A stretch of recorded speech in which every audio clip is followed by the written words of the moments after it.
You're part of a generation of country artists that I would put in with Jason Aldean and Eric Church. When you think of the generation back in the 90s that gave us the Garth Brookses and the Alan Jacksons and the Travis Tritts, it's kind of a different style of country music. I mean, first off, you wear a ball cap, not a cowboy hat. Well, yeah, I think I think all music has to evolve in different ways as time goes by. And, I mean, there are purists out there that could find so many faults in really me, Jason, Eric, and everybody, and all the, and I've heard it for years, country music ain't what it used to be. Well, it's really, Johnny Cash wasn't what country was supposed to be when he came out, and, Garth was, jumping on ropes and swinging out of the crowd. So Garth kind of opened up a whole new, basically what I equate it to is I wore, in the mid-90s, I had a cover band, and I had my starched white shirts and my Resistol cap that I wore, and then at some point, I started noticing fans and stuff like that where I'm from to not really be wearing the cowboy hats and stuff, and I was like, I was seeing guys with the baseball hats on and stuff like that, and I kind of, and I started kind of getting away from but it's fun to kind of be the,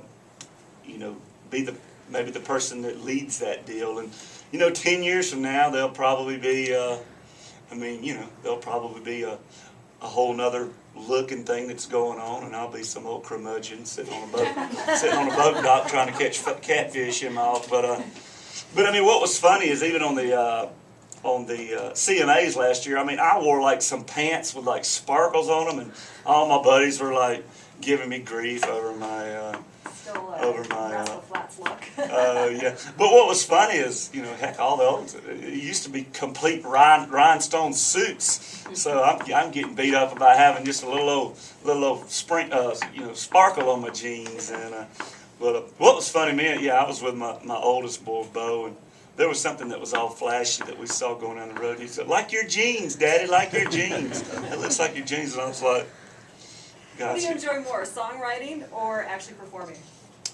Well, I moved to Nashville to be performing and to be on stage every night, and but it's kind of two separate things. Songwriting, there's nothing more rewarding than when you write a song. Like when I wrote "Country Girl Shake It With Me," for whatever it's called. But yeah, shake it. Well, basically all the same thing. But me and my co-writer Dallas Davidson, we felt like that was going to be a big fun hit, and it was it was fun. So nothing's more rewarding than to be in a room, write that, and then see it translate to people out there, jumping around, acting crazy, and having a good time. So that's as good as it gets too. So but not, like I said, I moved to town to be an artist and to perform and try to be a major player in the game. So I got to say, I've always been great about, whatever's going on in the day and how frustrating or happy you may be. It seems like when I get on stage, it's like, I get my hour and a half to kind of put all the stuff behind me and get up there and connect with the fans and smile and have a great time. I think Larry might want his show back. I know I haven't played any commercials or anything. I could talk to you for hours. But let's. We can say a couple sponsors' names. This has been brought to you by. All right, rapid fire questions. Beer or wine? Oh, definitely beer. I took like an 8-month wine hiatus because it just makes you feel bad in the morning. It could be the 3 bottles, but. Whiskey or rum? Whiskey. Okay, cowboy hat or ball cap? We kind of covered Definitely this. that. Okay, the ball cap. Dodge, Chevy, or Ford? Definitely Chevy. Oh, okay. BlackBerry or iPhone? I have a Droid, which I lost at Stagecoach, but I'm on the original Droid. But I don't know. I just love my Droid, but I think I'm gonna win the iPhone 5. What's funny is every time I'm like, "Hey, I want to get the iPhone," and they're like, "Well, you need to wait for the 4." And then I wait for the 4, and then I don't think about it. And now everybody's going like, well, you need to wait for the 5. And I'm like, anyway, so. Xbox or Wii? I would say, I'd say Xbox. Okay, steak or lobster? Both. Bikini or Lobster. tankini? What's that? Bikini or tankini? Oh, I thought you said mankini. I was like, have we already covered that too?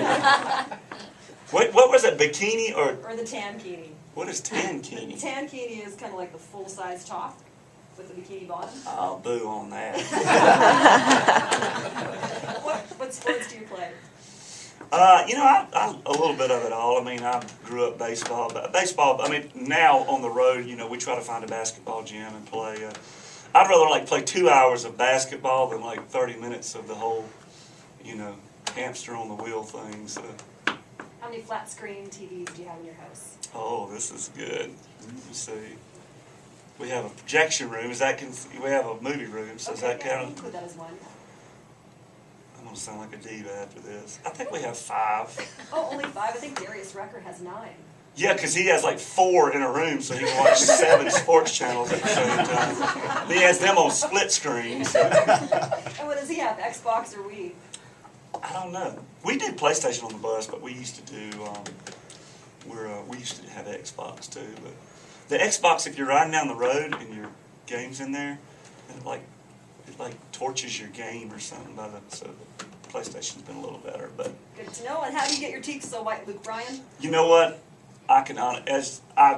People are like, what do you whiten your teeth with? And I've whitened them once in my life, and it burnt my gums all up. I'm sure maybe y'all have been there, or maybe you Canadians' gums are a little tougher than us Americans.